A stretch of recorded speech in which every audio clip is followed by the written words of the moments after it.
The Lord answered Moses, See, I have made you a god to Pharaoh, and Aaron your brother will be your prophet.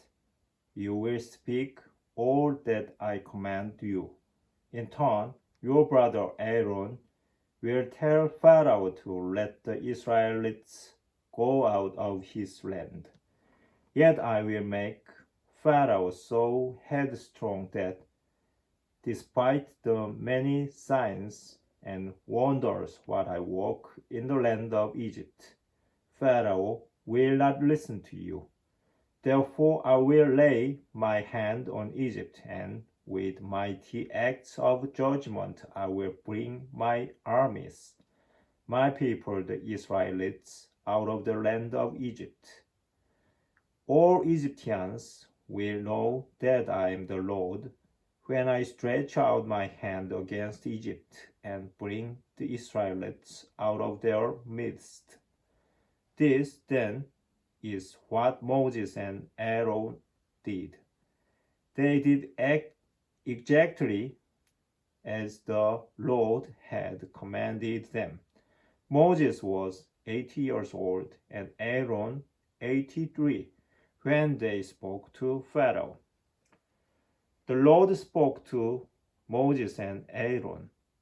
When Pharaoh demands of you, produce a sign or wonder, you will say to Aaron, Take your staff and throw it down before Pharaoh, and it will turn into a serpent. Then Moses and Aaron went to Pharaoh and did just as the Lord had commanded. Aaron threw his staff down before Pharaoh and his servants, and it turned into a serpent. Pharaoh, in turn, summoned the wise men and the sorcerers, and they also, the magicians of Egypt, did the same thing by their magic arts. Each one threw down his staff, and they turned into serpents. But Aaron's staff swallowed their staffs. Pharaoh, however, hardened his heart and would not listen to them, just as the Lord had foretold. Then the Lord said to Moses, Pharaoh is obstinate in refusing to let the people go. In the morning, just when he sets out for the water, go to Pharaoh and present yourself by the bank of the Nile, holding in your hand the staff that turned into a snake.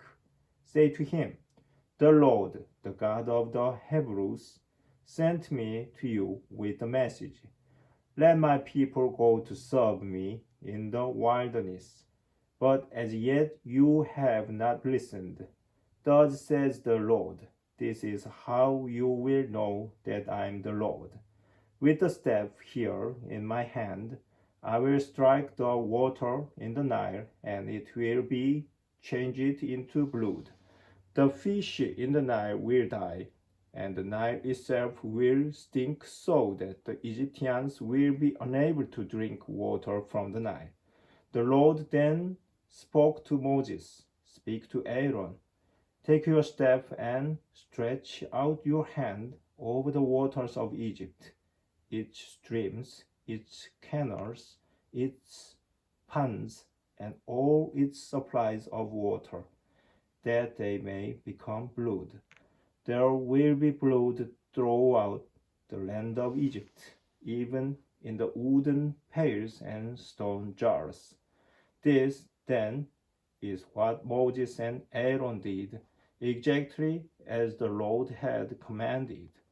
Aaron raised his staff and struck the waters in the Nile in full view of Pharaoh and his servants, and all the water in the Nile was changed into blood. The fish in the Nile died, and the Nile itself stank too that the Egyptians could not drink water from it. There was blood throughout the land of Egypt. But the Egyptian magicians did the same by their magic arts. So Pharaoh hardened his heart and would not listen to them, just as the Lord had said. Pharaoh turned away and went into his house, with no concern even for this. All the Egyptians had to dig round about the Nile for drinking water, since they could not drink any water from the Nile. 7 days passed after the Lord had struck the Nile.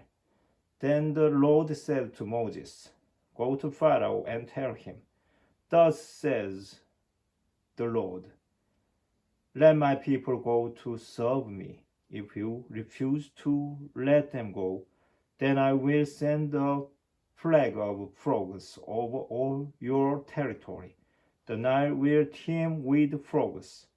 They will come up and enter into your palace and into your bedroom and onto your bed, into the houses of your servants too, and among your people, even into your ovens and your kneading bowls. The frogs will come up over you and your people and all your servants.